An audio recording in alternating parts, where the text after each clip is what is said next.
I love fantasy. I grew up on Narnia, Harry Potter, Lord of the Rings, which aren't in this list because it's just a given that they're amazing. And as I got older, I wanted more. So here are my top 5 fantasy series.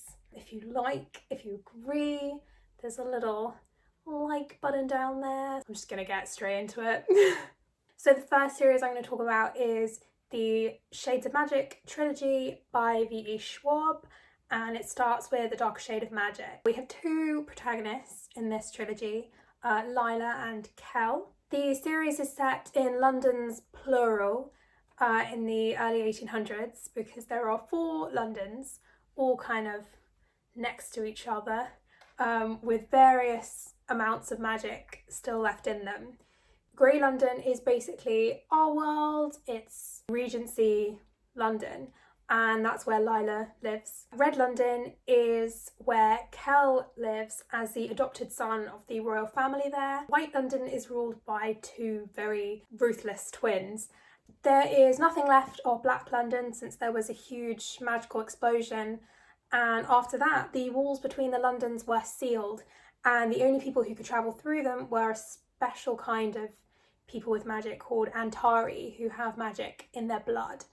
Kell is one such very rare Antari, and on one of his trips to Grey London, because he acts as a sort of ambassador between the royal families, he meets Lila, and a chain of events is set in motion that spans a whole trilogy. It's just such a satisfying trilogy. It gets better with every book. The stakes get higher.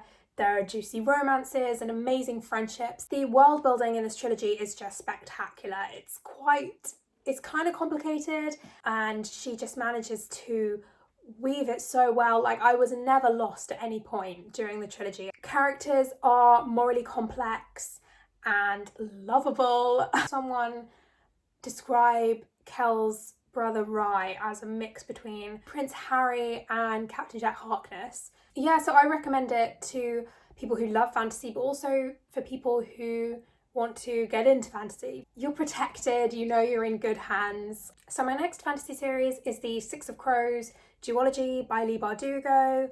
It is essentially a band of misfits, 6 misfits getting together to pull off a heist. It's set in the same world as the Grisha trilogy, but you don't have to have read the Grisha trilogy. I mean, I didn't, and I felt like I didn't miss out on anything. I was kind of worried about picking up this duology because it was so hyped.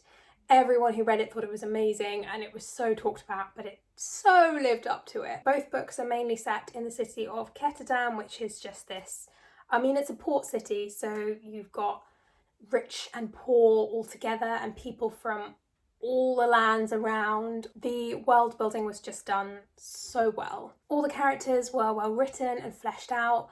I can't pick a favourite. Inez maybe, Acrobat Inez, or Sharpshooter Jesper, or Magical Nina.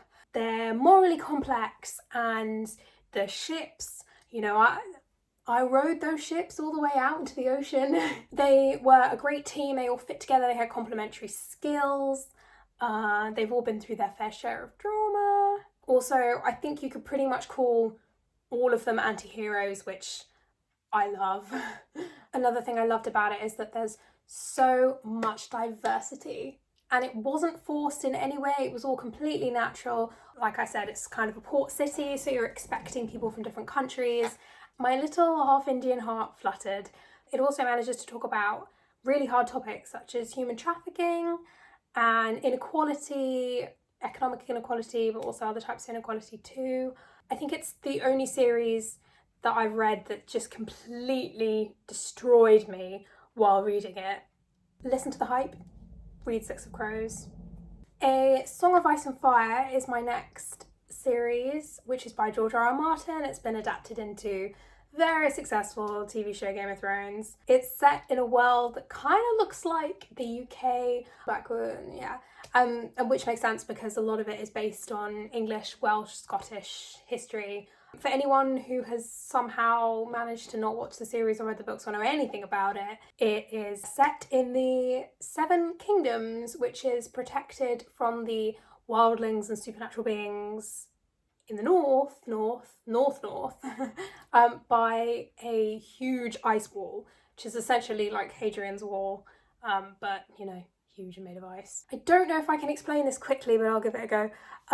Years prior to this, the Targaryen family sat on the throne, but one of them went like mad and killed a bunch of people. So a coalition of lords, led by the Starks, Baratheons and the Lannisters, deposed said king and put one of their own on the throne instead. And the Targaryens are almost all gone apart from two of them who are in exile somewhere.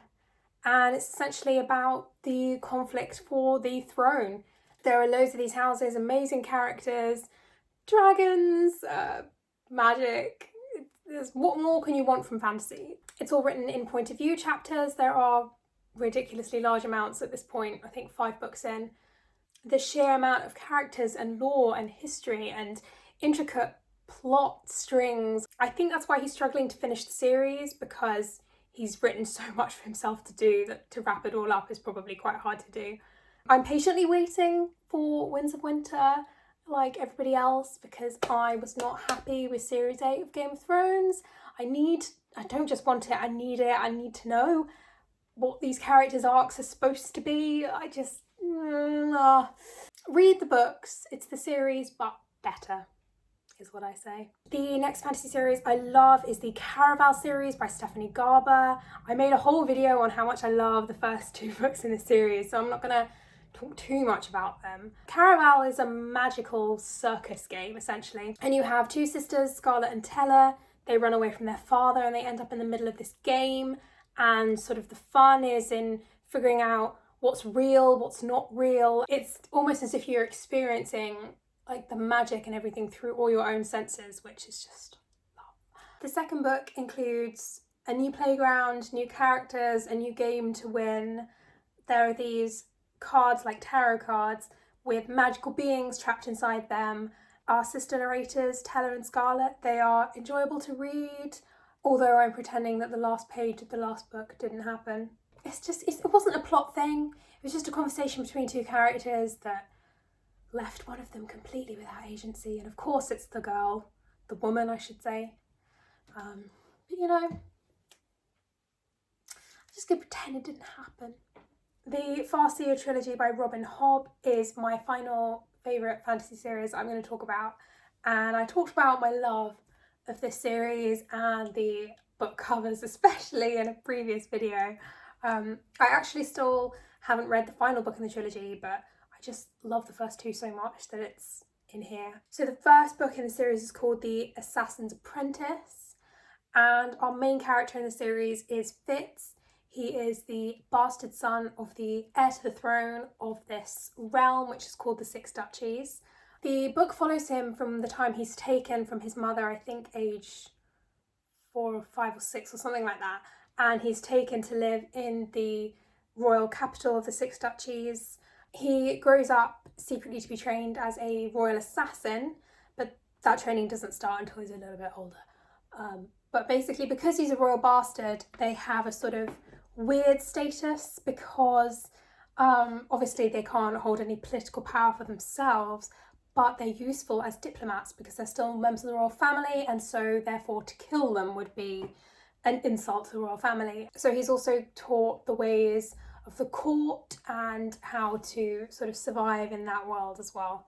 I'd say that the first book does move kind of slowly, but it's so worth it. It's in the first person narration, which I normally don't jump to read, but in this case it just works so well.